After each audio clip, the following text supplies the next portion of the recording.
Buenas tardes, ¿cómo están ustedes? Saluda al hermano que está a su lado, dígale bienvenido a la casa de Dios.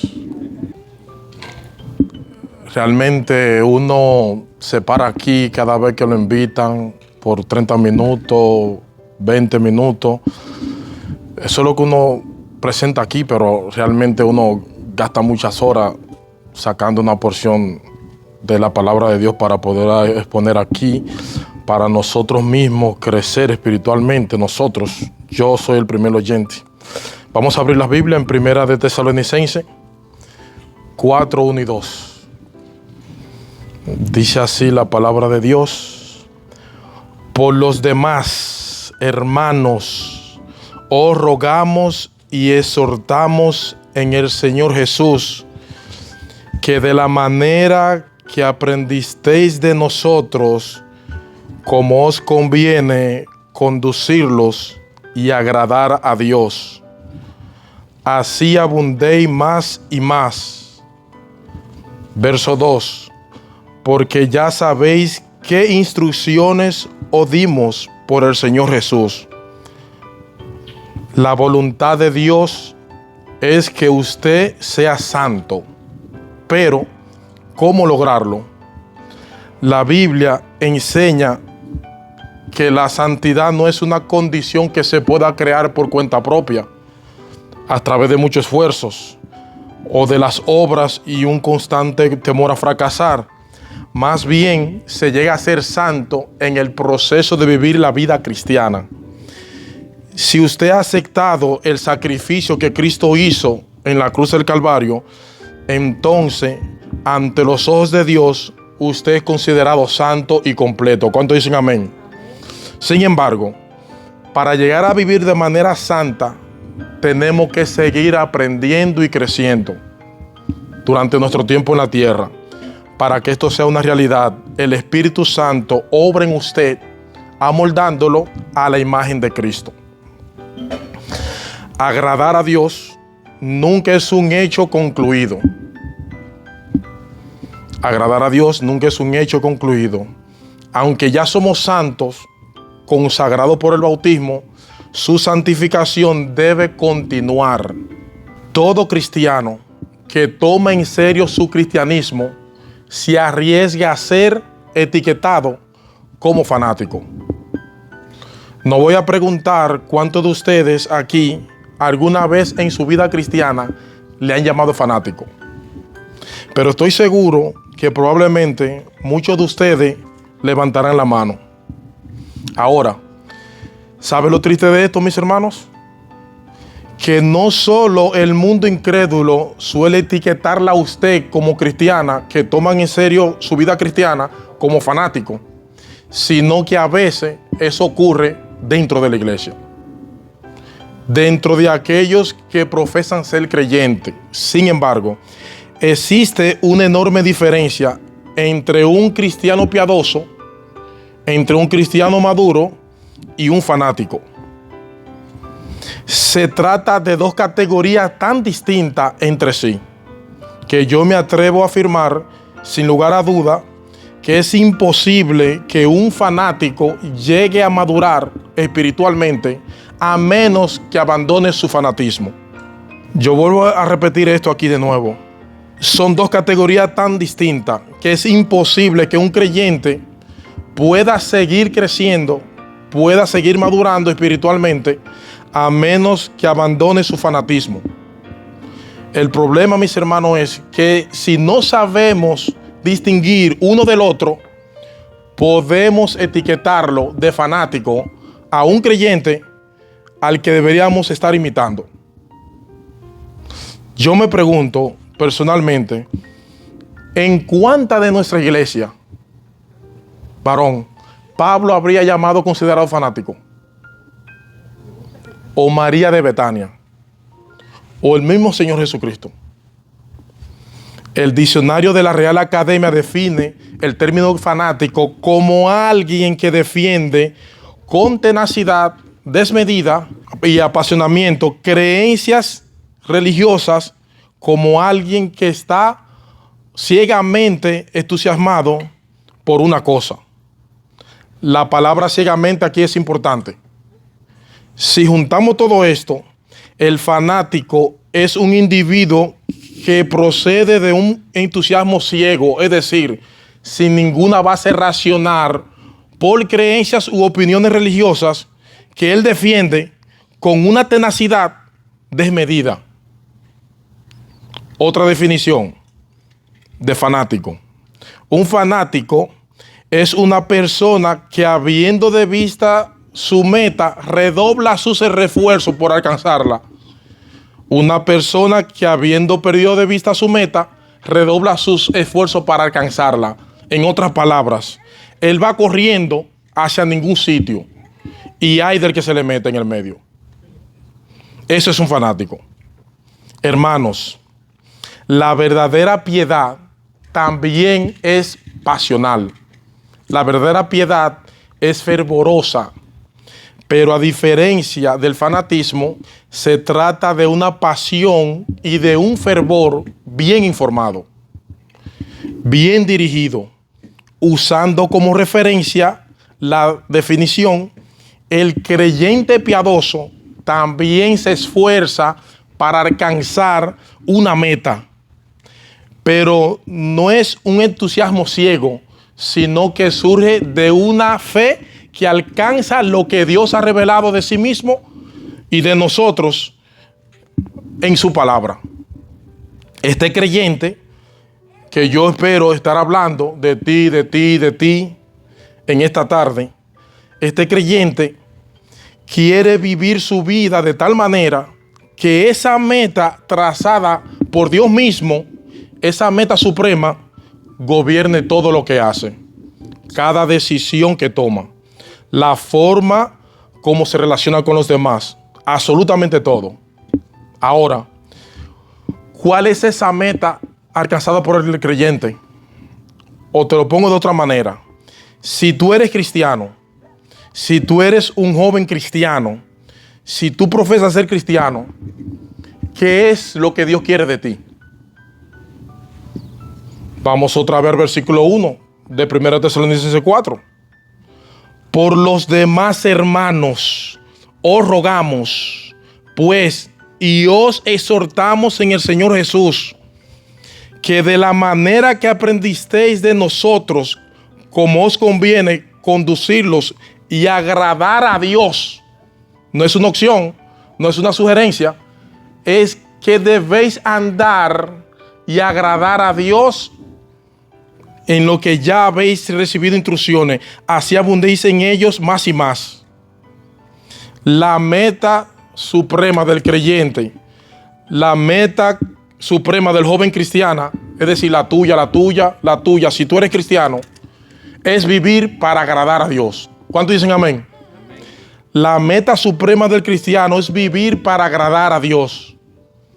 Eso era lo que Pablo le había enseñado a estos nuevos creyentes en Tesalónica. ¿Vieron el versículo 1 como dice? A la mitad, que como habéis recibido de nosotros mis instrucciones, o sea, ya ellos habían sido instruidos. ¿Cuándo? Cuando Pablo y Sila y Timoteo visitaron a la ciudad de Tesalónica por primera vez. Ahora, recuerden, hermanos, que Pablo y su equipo misionero solo estuvieron unas pocas semanas en Tesalónica antes de tener que salir de la ciudad por la persecución que se desató contra ellos. Y en ese breve tiempo, una de las cosas que ellos enseñaron a estos recién convertidos, Belkis, es que ellos debían vivir para agradar a Dios. De hecho, Pablo les recuerda en el capítulo 2, capítulo de Tesalonicenses, versículo 2 dice: vosotros sois testigos, y Dios también, de cuán santa, justa e irreprensiblemente nos comportamos con vosotros los creyentes. Así como sabéis de qué manera os respetamos, alentábamos e implorábamos a cada uno de vosotros, como un padre lo haría con sus propios hijos, para que anduvierais como es digno de Dios, que os llamó a su reino y a su gloria. Eso fue lo que Pablo, Sila y Timoteo le enseñaron a estos tesalonicenses recién convertidos en las pocas semanas que estuvieron allí. Compórtense como es digno del Dios que lo llamó a su reino y a su gloria. Así que, hermanos, hermanas, no importa si tú te convertiste hace 32 años, no importa si tú te convertiste hace 2 semanas, la meta suprema de todo creyente debe ser agradar a Dios en todo lo que hace. ¿Cuántos dicen amén? La meta de tu vida es vivir como es digno de ese Dios que de una manera eficaz te llamó textualmente con nombre y apellido para que tú compartas su reino y su gloria. La meta tuya y la mía también es exactamente la misma. Tú con 45 años en la iglesia y tú con 6 meses en la iglesia, la meta es la misma. Ambos tenemos que vivir para agradar a Dios. Vivir como es digno de ese Dios que nos llamó a ser parte de su reino y de su gloria. En otras palabras, Charlene, como bien señala un comentario bíblico que tengo aquí, debemos vivir en este mundo caído según la directriz, los valores, las prioridades y la gloria de tu destino final. Eso fue lo que Pablo, Sila y Timoteo enseñaron a estos creyentes en Tesalónica. Tan pronto vinieron a Cristo en arrepentimiento y fe, y ahora que Pablo le escribe esta carta, le dice exactamente lo mismo. Por lo demás, hermanos, os rogamos de nuevo y os exhortamos en el Señor Jesús de nuevo, que como habéis recibido instrucciones cuando nosotros estuvimos con ustedes personalmente en la ciudad, ahora les repito, vivan agradando a Dios. Pablo les ruega. Esa palabra significa pedir encarecidamente. Yo te pido, por favor. Luego los exhorta. Esta palabra tiene muchas acepciones en el idioma original, pero podemos traducirlo como os ordenamos, como un capitán lo hace con su tropa.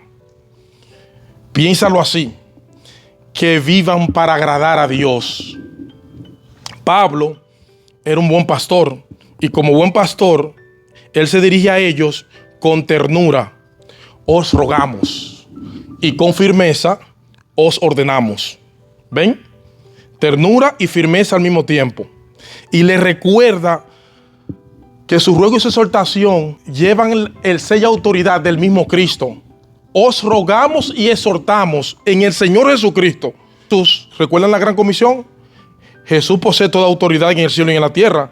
Y Él es quien nos ruega y nos exhorta por medio de sus apóstoles y ahora por medio de su palabra que tengamos como meta suprema en nuestra vida vivir para agradar a Dios.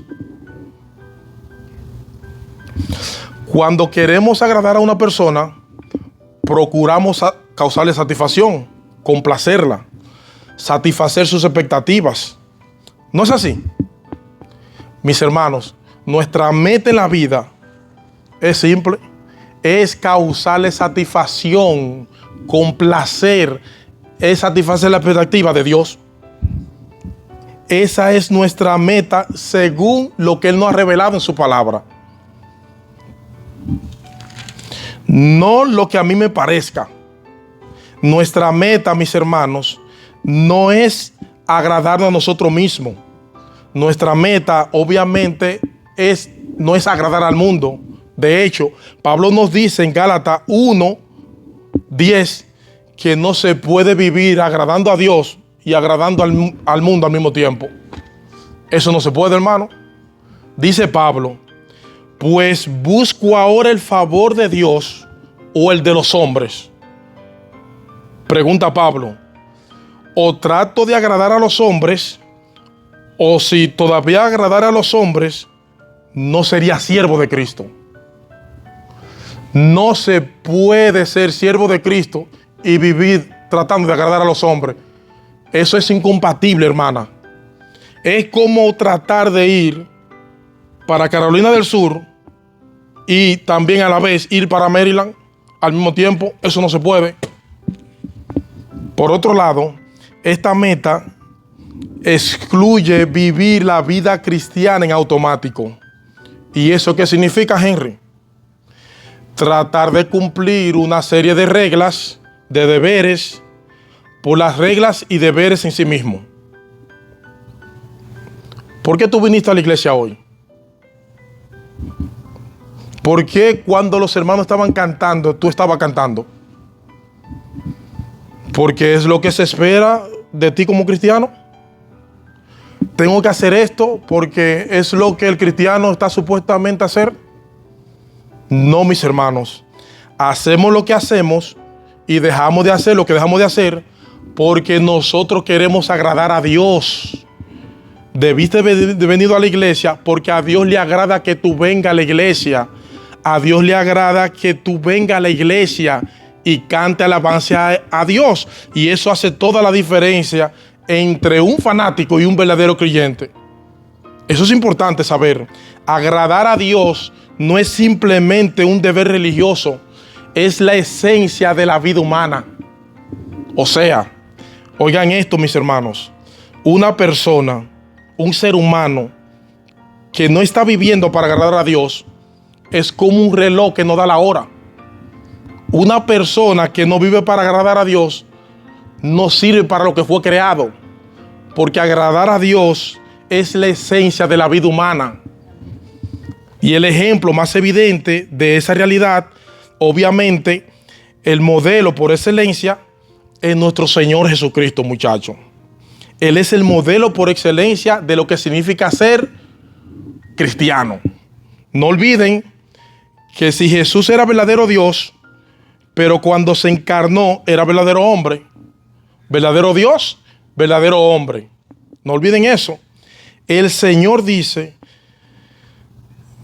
el Padre no me ha dejado solo, porque yo hago siempre lo que le agrada. Yo hago siempre lo que le agrada. A tal punto que en el huerto de Getsemaní le dijo: Padre mío, si es posible, pasa de mí esta copa, pero que no sea mi voluntad sino la tuya. Es decir, Cristo estuvo dispuesto a agradar a Dios, aunque eso implicara su muerte en la cruz. Hasta ese punto, yo hago siempre lo que le agrada al Padre, dijo Jesús. Jesús no vivió su vida terrenal en automático, William. Él siempre hizo lo que hizo con una meta delante de sus ojos. Yo quiero agradar a mi Padre que está en los cielos. Bueno, pero eso es Jesús, que era un hombre perfecto sin pecado, usted diría. Pero la realidad es que nadie puede agradar a Dios ante esa situación, Henry. ¿Acaso no dice Isaías 64:6 que toda nuestra justicia son como un trapo de inmundicia delante de Él? ¿Cómo yo puedo, Henry, vivir una vida que agrade a Dios, Wendy, completamente? Ese es un ejemplo de un texto citado fuera de contexto. Escuchen bien, recuerden, un texto fuera de contexto es un pretexto. Si tú lees con cuidado los capítulos que rodean Isaías 64:6, te vas a dar cuenta que Dios está hablando de aquellos que presentaban su sacrificio sin estar acompañado de una fe sincera y sin tomar en cuenta lo que Dios había prescrito en su palabra acerca de los sacrificios. En otras palabras, estos israelitas pensaban que el mero hecho de practicar algo, el mero hecho de presentar un sacrificio y presentarlo como le diera la gana, eso era suficiente. Pero ese texto no está diciendo que ningún creyente del Antiguo Testamento no podía agradar a Dios. En ese mismo pasaje, y ahí que uno puede leer un texto fuera de contexto y se convierte en un problema. Déjame decirte lo que dice el texto anterior, Isaías 64:5. Saliste al encuentro del que con alegría hacía justicia, de lo que se acordaban de ti en tus caminos. algunos israelitas sí estaban haciendo justicia. ¿Y quiénes eran esos israelitas? Que sus obras no eran trapo de inmundicia. En Isaías 64:4 dice que los que agradan a Dios esperan en Él. Son aquellos que no están tratando de ganarse el favor de Dios a través de sus sacrificios. Los que agradan a Dios son hombres y mujeres que esperan en Dios. De manera, mis hermanos, que si tú estás predicando el evangelio a una persona que se está tratando de ganarse la salvación, ganarse el cielo, tratar de ganarse el favor de Dios a través de sus hojas y no por medio de la fe, tú puedes citarle sin problema Isaías 64:6 y decirle: lamento decirte que todas tus obras de justicia son como un trapo de injusticia delante de Dios. No te sirven para nada. Pero si estamos hablando de un creyente justificado solo por gracia, solo por Cristo, por medio de la fe, que en dependencia del Espíritu Santo, él está batallando por agradar a Dios, este versículo no aplica, Ramón. No aplica. En el mismo texto en el que Pablo dice que la salvación es por gracia, por medio de la fe y no por obra, para que nadie se gloríe, Pablo termina diciendo que somos hechuras suyas, creados por Cristo Jesús para buenas obras, las cuales Dios preparó de antemano para que anduviésemos. El cristiano no está tratando de agradar a Dios para ganarse algo. No, no está tratando de agradar a Dios para ganarse el cielo, para ganarse su favor, sino porque ya fue favorecido por pura gracia. Y aunque él no le merecía, porque él confió en la persona y la obra de Cristo Jesús. ¿Cuántos dicen amén? Este creyente quiere vivir para agradar a Dios dependiendo de la gracia que lo salvó. ¿Ven el punto? Él es salvo por gracia, creyente por gracia. Ese creyente hace buenas obras por gracia. Ese creyente está dependiendo de la misma gracia que lo salvó. 1 Corintios 15:10, Pablo dice: por la gracia de Dios yo soy lo que soy. Su gracia no ha sido en vano para mí. O sea, su gracia ha estado operando en mí para que es su gracia. Todo lo que tú haces es por la gracia de Dios. Yo quiero convencerte en esta tarde de que tú puedes agradar a Dios.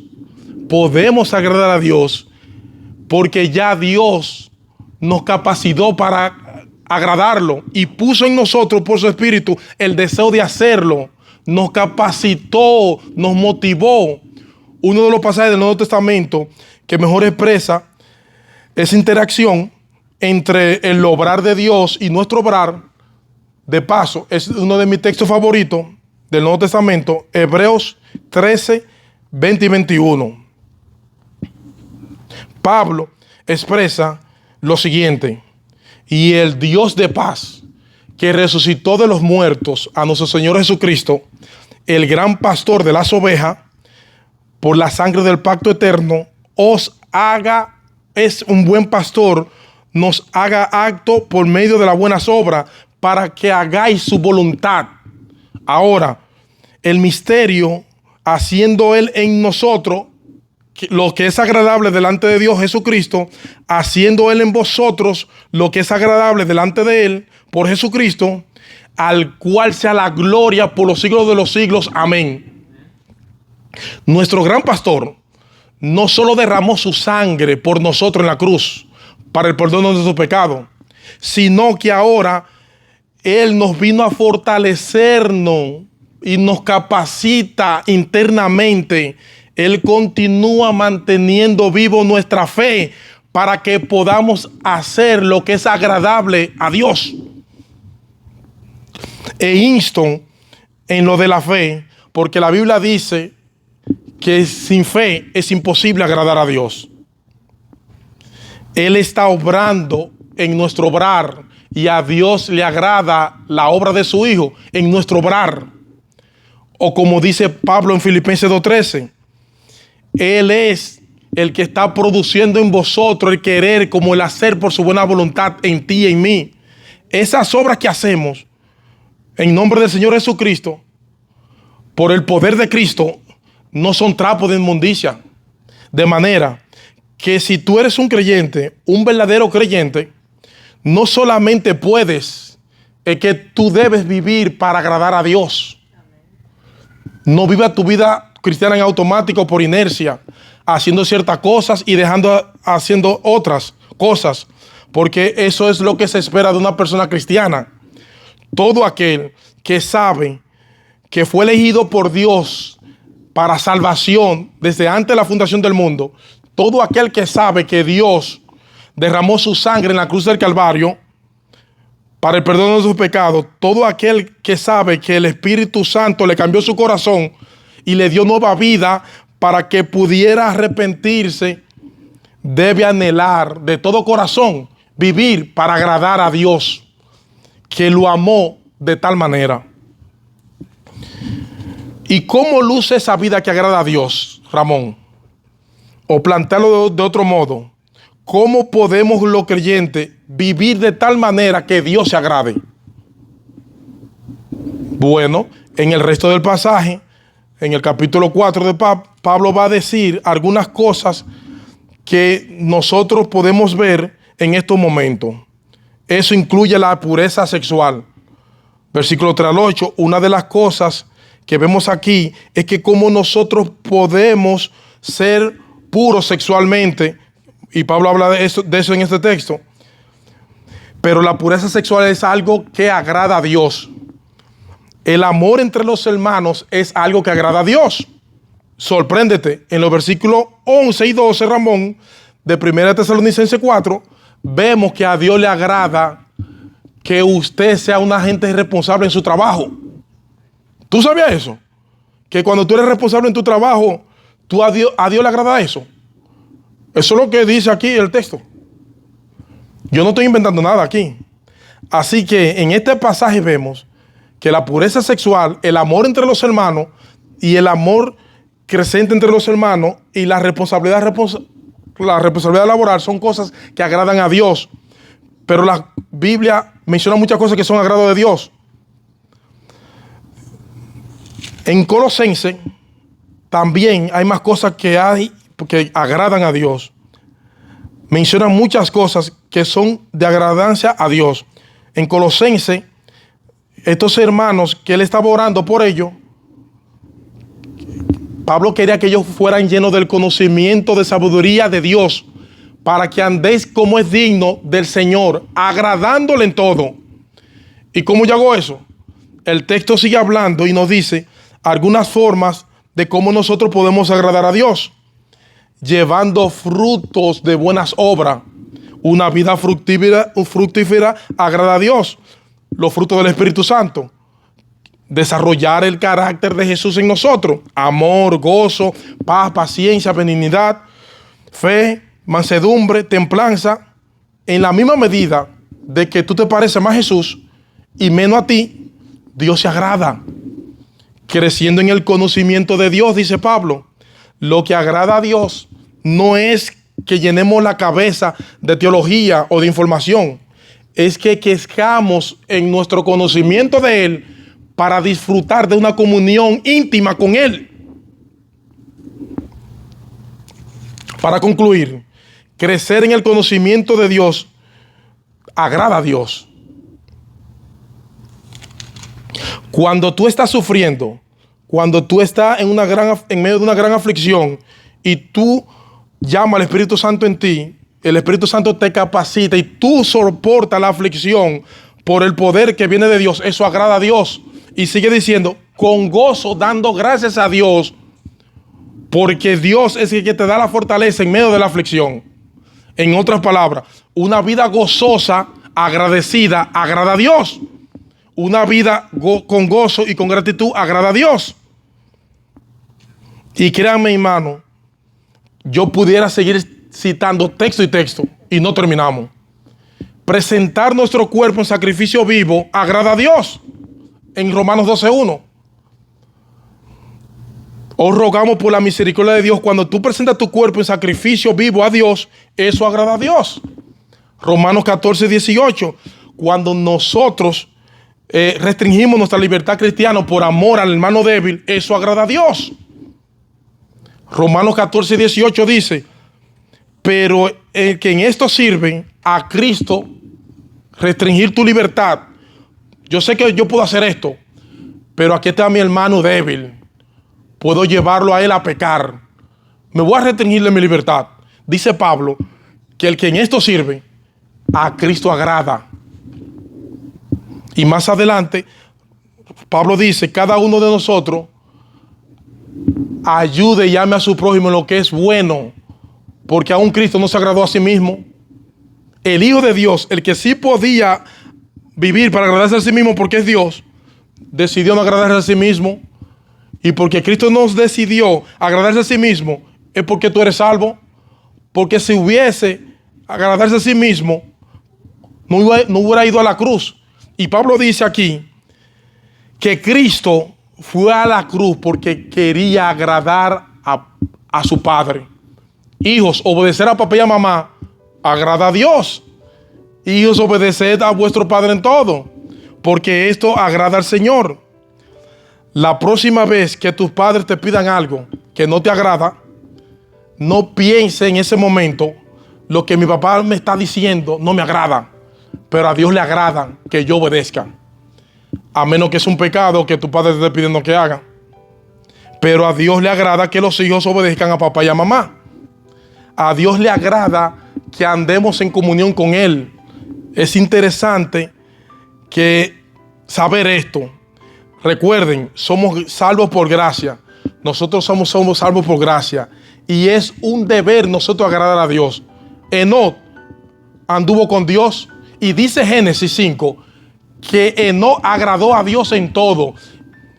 Y Hebreos dice: por la fe Enoc fue traspuesto a no ver muerte. Y no murió porque lo traspuso Dios. Y Enoc tuvo testimonio de haber agradado a Dios. ¿Ve que se puede agradar a Dios, mis hermanos? Se puede agradar a Dios. Dios no le dijo a Dios: hey, ese trapo de injusticia. No, a Dios no le agrada que tú tomes tu Biblia y la leas por leerla, porque hay que leer la Biblia. No, Él quiere que tú leas la Biblia porque tú quieras comunión con Él leyendo su palabra. Porque cuando tú quieres escuchar la voz, solamente tienes que leer la Biblia en voz alta y escuchar la voz de Dios, porque esta es la palabra de Dios que Él habla. Y a Dios le agrada que nosotros como creyentes estudiemos su palabra. Que Dios les bendiga, muchachos, y que Dios les guarde. William, el tiempo es suyo. Y recuerden que es posible